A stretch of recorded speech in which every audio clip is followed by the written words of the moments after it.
Introduce yourself, like name, where are you working right now? First of all, I wanted to ask, would this go on any social media or anything like that online? So- I only ask because on social media I go by a different name. And why do you go by a different name on social media? Well, other than LinkedIn, because on LinkedIn I do have my, you have to have Yeah. your personal name. I think Facebook might have my personal name, but I like to have some form of privacy, at least a little bit, when I use if I'm on TikTok or I'm on Instagram, where I can control that a little more. Some people use it, some people don't, but it kind of depends. It's kind of like more of like an artist name. I go by Glass. Glass. Would I go by Glass as it comes from my photographer years. When I was first starting to shoot photography, I would, as a newbie, carry all of my lenses everywhere I went. Once you know what you're going to be shooting, you don't really need to be carrying everything. You just take what you need for what you're shooting. And so the other photographers started making fun of me, and they would call me Glass, because that's what you call a lens, because I would carry all of them. And I kind of just took it and ran with it, instead of using it like being like, oh man, they're bullying me. Yeah. It was more like, you know what, I'll adopt it. I'll own it. I am Glass. That's me. And so ever since then, since I was a teenager, I've always gone by Glass when I go on photo shoots, and so I kind of use that on social media as well. As the persona to have. Yeah. Yeah. I'm actually doing rebranding myself, and my new persona, as far as like the content that I'm going to be creating, is actually Marketing Goblin.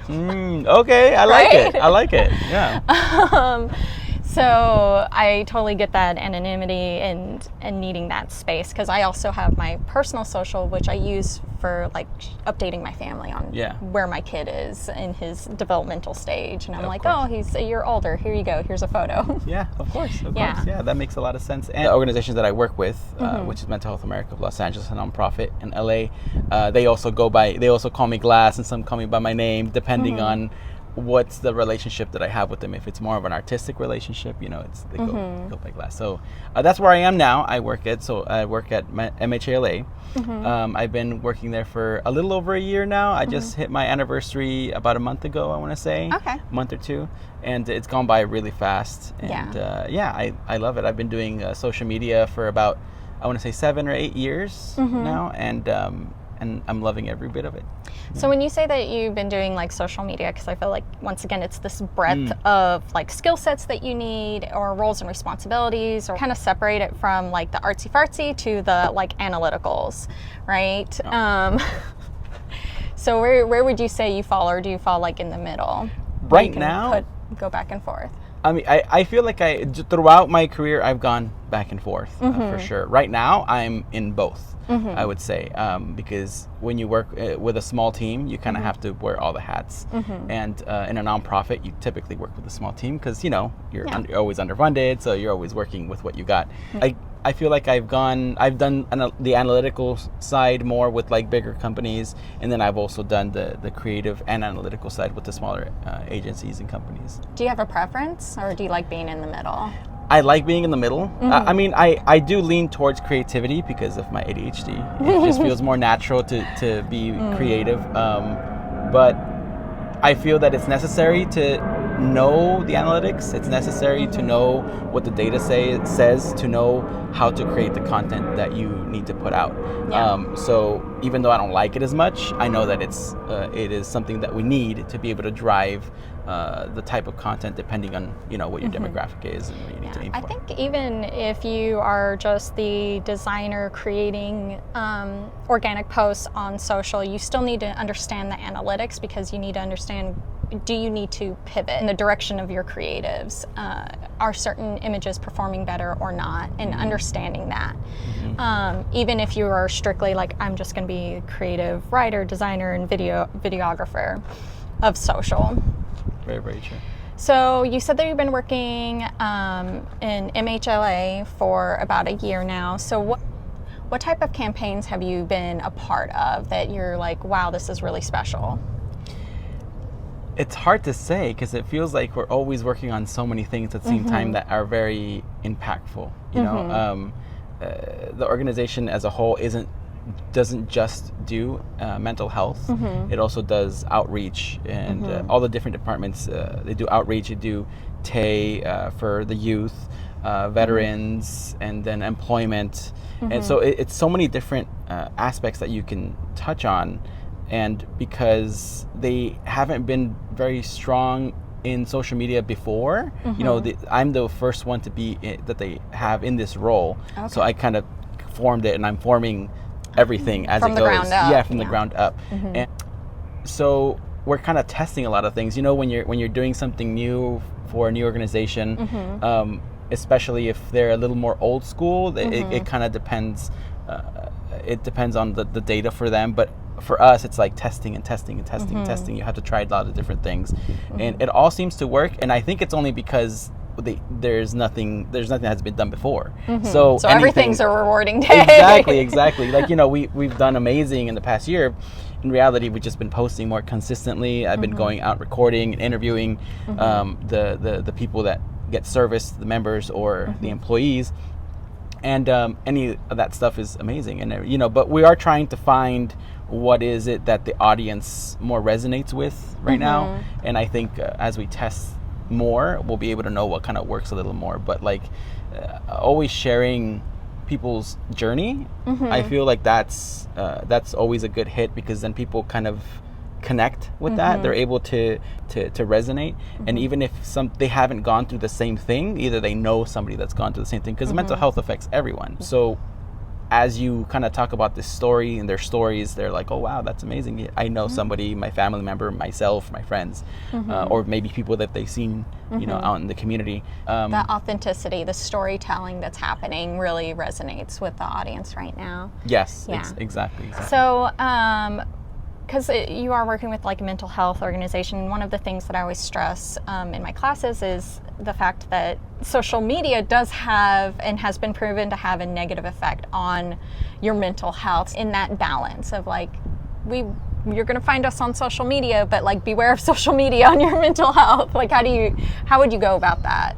Well, as an organization, I think we haven't really addressed that just yet, because we're still trying to shine the light on everyone and everything else that we do. I think it is something that we've talked about, trying to put out into the world, and the importance of that. Personally, I know that it can affect me. It really, especially with the ADHD, you know, being divided all the time. But I always feel that it's important to just be self-aware. I think that's the huge, most impactful thing that I do for myself personally, is to be self-aware. What is it that I need in the moment? Being able to ground myself consistently, you know, being able to know when I need to rest, when I need to be offline, when if I don't, then that's when I experience the crash and the burnout. And then sometimes it's like, oh, why did this happen? And I have to go back and be able to be self-aware consistently. It can be tiring to be self-aware all the time. Some people are self-aware a lot more naturally, and they know when they need to stop. And for me, it's like, it's a job, you know. I need to consistently be doing it, because I'm not naturally self-aware. Well, and it can change even throughout the day. Like, you can start off super strong, and then you need to unplug and take a break and take a step back. Because I feel like the people that work in social media, especially if they're full-time, do experience burnout really quickly.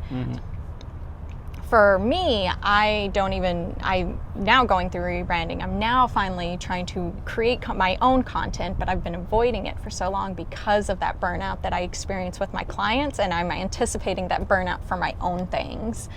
And so it's always a hard thing to balance, right? And I get that, because I've been trying to create my own content too, and I have in the past, especially before I worked here, and I had more time. I felt that burnout, especially when I started working. I tried to do both things. It didn't really work out, because, you know, when you're starting a new job, you have to learn the company. There's so many more things you got to do than once you're settled. And then trying to work on my own personal brand, it didn't really work out, and I crashed and burned at my job and other things.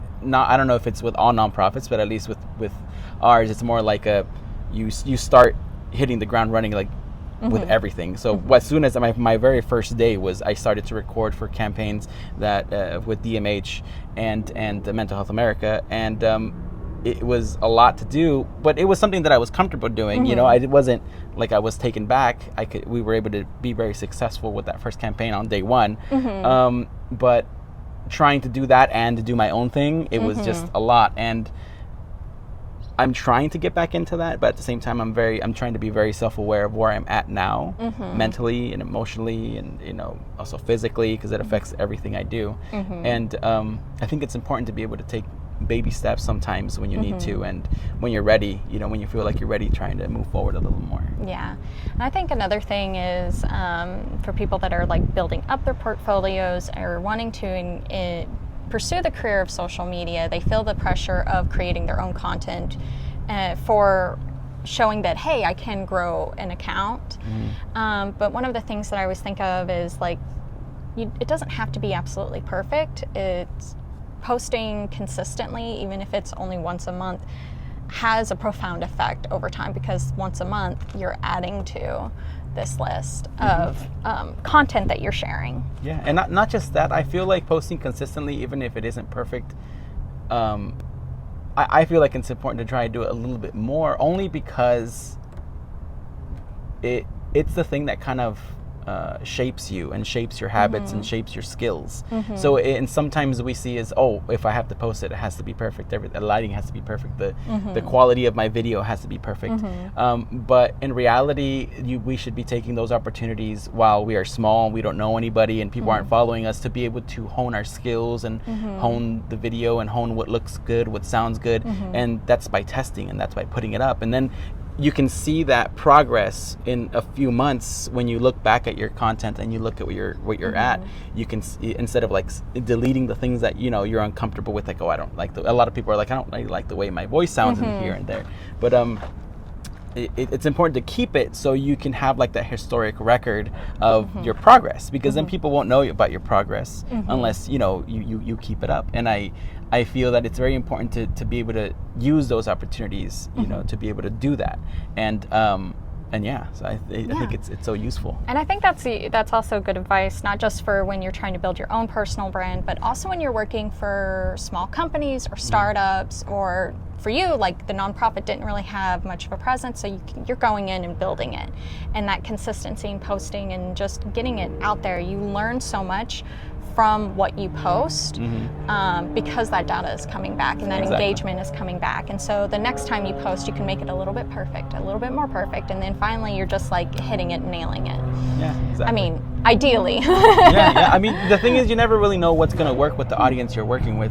And especially if you don't have an audience, like there's really nothing to give you that data. So you should just test everything, test everything, the things that you like, the things that you don't like, the things that, maybe the people that you're trying to hit, the demo that you're trying to hit, what is it that they like, trying to put yourself in their position, and maybe speaking on a subject that you're very passionate about. I think that always hits very well, because then you're very niched, obviously, if you want to go that route, and you are speaking to your truth, you're speaking to that, and speaking with that passion and that direction. There are going to be people that have the same mindset as you, so you're just going to find them. It might take a little bit to find them, but you are going to find them, and then they're going to resonate and they're going to stick with you, depending on what you want to do. But that's why I think it's important to be able to test everything. Yeah. For sure. So gonna pull us back to like your origin story in getting into like social media. I know that you said you used to do photography before. So what was your career journey on like where you are now? It's a long one. I feel like having that experience as a photographer has helped a lot when it comes to where I am now, because of that creative eye, I want to say. I think I started getting into social media because I wanted to market myself. I didn't have enough money to hire somebody to help market me and my skills. So I was like, why don't I just do it myself? I have all the equipment, I have the things that I need. And it was a lot harder than I thought, It is always harder than we think it is. It was like, how hard why can't is you it? just post? Like, it's just a simple post, and it's like, it's not just posting. Like, a lot of work goes into it. Exactly. And I love that so much, because it really humbled me into what understanding this whole career. This is, knowing that people have built a career and that do this for a living, as I do myself. There's a reason behind that. It's not because it's not just taking a picture and posting it. And that kind of drove me to that, into social media, and I ended up falling in love with social media so much. Like the intricacy and knowing, trying to figure out what people think. And how to reach them. I think that was something that really, really touched me. That I wanted to be able to use those skills that I had. That I felt I feel like I've always been very like intuitive and into like psychology as a kid. Growing up with ADHD, you're kind of interested in that. You tend to be interested in a lot of things. But that's true. That's true. Yeah. And I also worked a little bit in the behavioral health field as well, as a therapist and analyst and stuff like that. And so getting to know that, I felt like when you start creating, you start posting, it's part of that. You have to try and figure out what people think, trying to get ahead of the trends or trying to find the trends.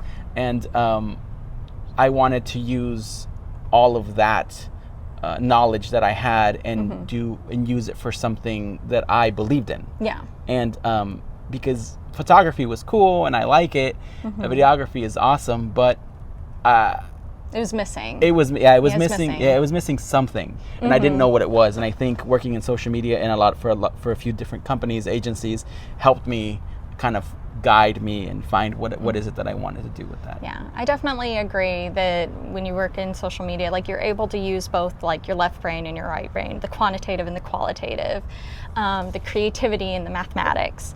That's originally I was going to be a graphic designer and it just wasn't quite landing right. And so I ended up switching my degree over into marketing because I was like, oh, I get to be creative and then I get to figure out the puzzle pieces. Yeah.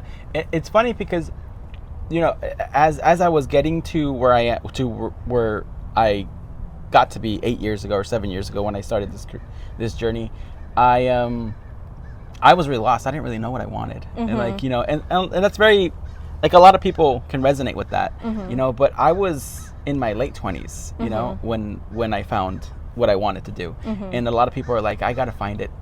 I need to find it at 18, and you're like I have to have it all figured out. Your brain isn't done developing at 18. You don't even know what you want, and that's fine. I feel like I tried so many different jobs, which could have been also a part of ADHD because I was interested in a lot of different things. It's career ADHD, yeah. Exactly. And I worked from on one end as in the construction fields, also an electrician, and then on the other end I did office work and more analytical things, and I couldn't find anything that resonated. Exactly. But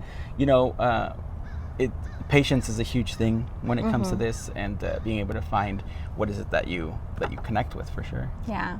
And I think also with social media, one of the things that for people that are multi-passionate, that's what I like to call us, this is a field and an expertise where you're constantly having to learn and grow because things are not stagnant. What you know today and what works today is not going to work a month from now or even like tomorrow.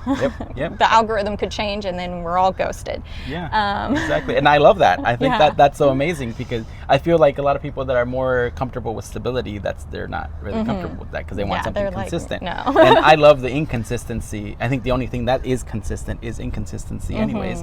And I think it's important to be able to be adaptable when you're getting into this field. If this is something you're thinking of doing, then you want to make sure you have that in mind. And I think it's just so cool to be able to figure out, like a detective, okay, it's not working anymore. Well, you don't have to panic. You don't have to see, oh no, everything's falling apart. No, just figure it out. You just like you did it the first time, you can do it again over and over again. I think that's the whole point of, again, being able to post consistently, even if it's not good, because you learn those skills, which is learning how to read the data, learning how to read what the demo is interested in, and you can kind of learn how to shift and change your path.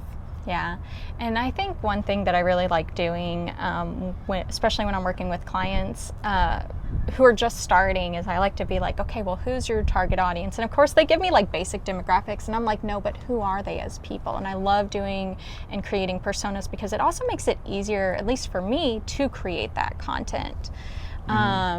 Do you lean on like the personas, like, oh, I'm gonna now talk to Jane, who's in this age group, and all this stuff? Or... Yeah, I think it's in the same way as you do. I want to say, especially for the organization I work with now, we haven't done it as much yet because there's so many other things to do.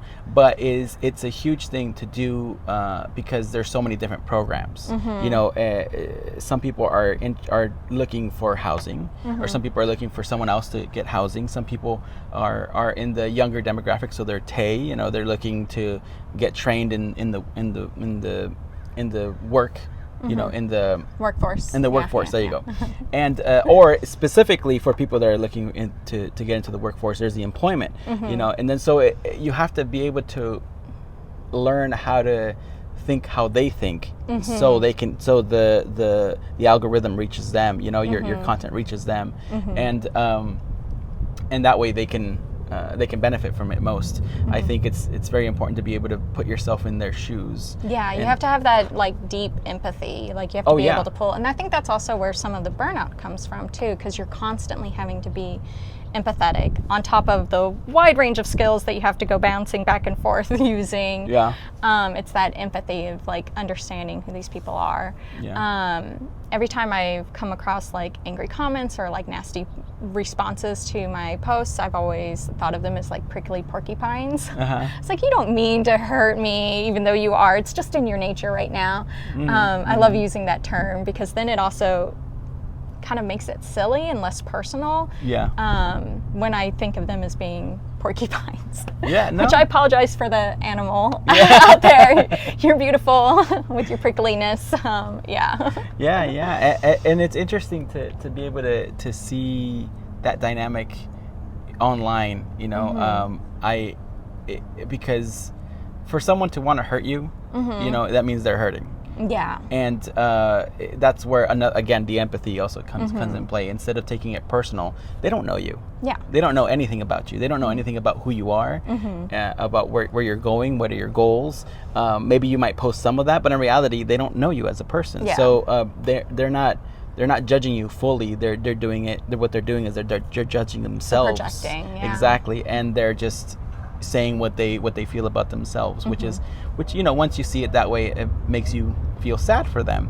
And so sometimes some people might choose to ignore them, not respond, erase, or block. Yeah, exactly, or you could, you know, respond with empathy as well, and sometimes that works, sometimes it doesn't. But you know, whatever route you want to take is kind of just understanding where they're coming from as a person and where they're hurting. Yeah, sure. That's really good, like where they are hurting. Yeah. So what skills do you wish you had learned when you first started exploring like social media? Like, oh man, it would have been so good if I knew that from the very beginning, because it made me stumble for so long.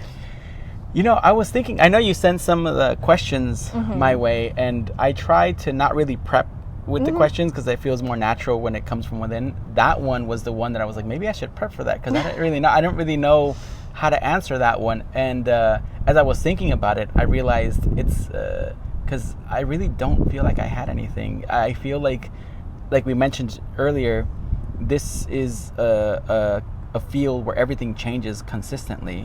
So maybe something that I thought was useful at one point isn't useful anymore. And so I guess maybe that's the answer. I want to say maybe learning adaptability. You know, even though I don't think that I felt like I was lacking it, but if someone hasn't thought about it, that it's involved in this field, you have to be adaptable to be able to go with the flow a lot when it comes to the type of content and the type of strategies that you're using when it comes to the campaigns that you're using.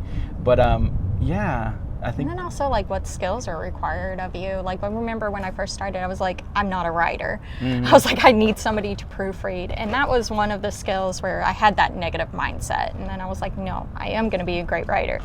Not that I'm a great writer, but I'm now in such a better place than from when I started, because I had that like weird fear about me in my writing skills. And then analytics was another one that I felt like I knew and I saw the numbers, but I wasn't able to like interpret what those numbers meant from a business perspective, not just what content I was posting. Yeah, that's true. Yeah. That's true. Yeah, as you go through this field, you kind of learn as you go, unless you have someone that can teach you, as what what you do, kind of gives you like a little bit of a heads up. But even when I'm teaching, I'm all like, I'm having to give you the wide breadth of general knowledge, because even individual platforms need to be handled differently, or have different strategies that you can use but can't use in another. And I also can't even really go down into the clickety-clicks of like how to set up a campaign, because one time it was like 6 months difference, and the layout of Meta had changed, and like it was like little changes, like where the buttons were. And I was like, man, if I was trying to like create a video and teaching you how to do the clicks, that could change tomorrow, and I wouldn't know about it until you're saying it's not there, the button's not there. So I'm always having to also like redirect to the platform's resources as well. Yeah, no, it's true. It's true. And I again, even like if you end up working for Jane's shoe shop, and then you get that experience working with them. Now you go to Fred's shoe shop, that's like down the street. It's going to be completely different, because the people that they attract might be completely different than the ones that the other person attracts. And so that means the strategy might change. You might have learned something, some structure, some overall that you can like bring over, where you're not starting from ground zero. But I agree, like you can't go in there and be like, I'm going to copy and paste what I did from there to here. It's not going to work out. Yeah, exactly. So again, adaptability is a huge thing. Yeah, adaptability. That's the consistent theme here. Do you have any advice for people that are out there in the world? Have any advice? Well, I think patience, again, is a huge thing. Patience for yourself. Yes, patience for yourself. Especially when you're young and getting into the field, not wanting to see the success right away, or wanting to learn everything. It's important to want to grow and want to learn everything, but knowing that it might not take off right away. And having that patience in yourself and learning the field, if this is the field you want to go, because sometimes you can start learning the field and then you're like, what, this isn't for me. And that's perfectly fine. Some people might look at that as like, oh, people are going to judge me because I'm changing, or people are going to, because it could happen even in your own family. When it came to me, when it came to me myself personally, it was, I was judged a lot because I didn't have a career already in my late 20s. And at that point, I was looking at all of my friends and family, and they already had finished school. They already knew what they were doing. They already were, they already had a family. Some of them were even like, trying to buy a house. I'm like, what? You're trying to buy a house at 25? And they were doing it. Like they were successful. And I was still lost. I was still trying to find what I like, and I felt so overwhelmed with what everyone else was doing. So it was important for me to get into that mindset of thinking, well, I'm different. They're not me. I'm not them. I have my own things that I like, because I would sit down and look at what they were doing. I'm like, yeah, they're doing what they set out to do, but I wouldn't want to trade places with them because I don't like what they do for work. They like it. I don't. I don't like the places that they're moving to. Like they love it, but I don't.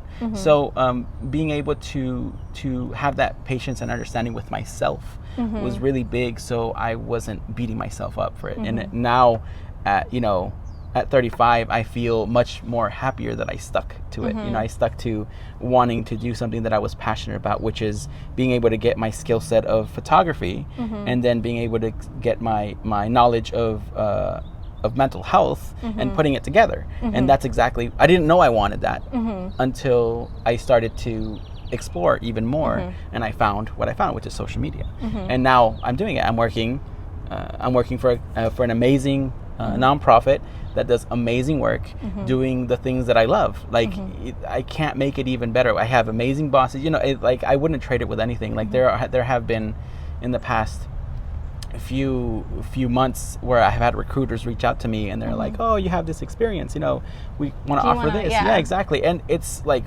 way better pay, because when it comes to the private sector and especially if it's tech or anything else like that, they can pay better. But I always think I don't want to lose what I have because it's so amazing. Who knows? Maybe I'll want to go into the private sector later, and that's perfectly fine. But right now, I'm perfectly happy and I'm perfectly content with where I am, and I really attribute that a lot of that to patience and being able to find the people that supported me, which is a huge thing.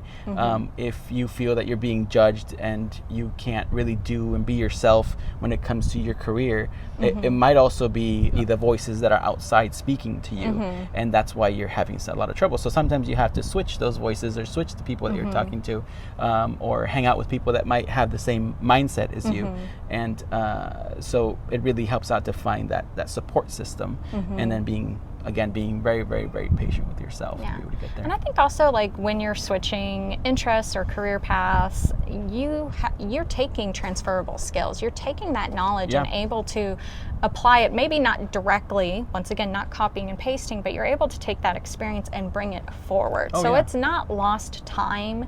It's not useless experience or useless skills. You're bringing that forward, and you never know when you're going to need to go back and reach in that hat and bring it back out. Like, I have a weird obsession with black holes right now, and now I use it sometimes as like the analogy of when I'm teaching, because I'm like, oh, this is a really good explanation, and I start going into black holes and how they're able to like spit out matter, and eventually they're going to pop out a piano. Yeah. That's another story. But I find it fascinating, and then I talk about how that's relevant to like posting content. Like, you never know what's going to land, so you just have to, when you're starting from scratch, so you have to just go, right?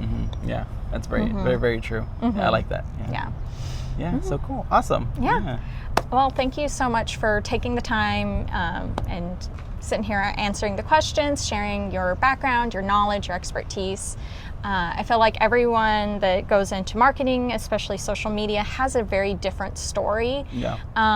And I feel like that needs to be more recognized. And so I appreciate you sharing. Yeah, of course. And I something else that popped up as you were mentioning that is, it being able to adapt yourself, or maybe as you're like looking at this content, the ones that are looking at this content, they might not resonate with what we're saying today, but then that's why I think I love this field, because like you said, social media is such a wide general thing that you could do because of the companies that you can work with, and I think it's important that even if it doesn't resonate with you when it comes to mental health or nonprofits, there's going to be something out there. Like if you want to do marketing or social media, digital marketing, whatever it is, there's going to be something else out there. And I think being able to find that passion and that thing that makes it click for you, and being able to adapt to that, the marketing aspect to that, that's, I think, where you really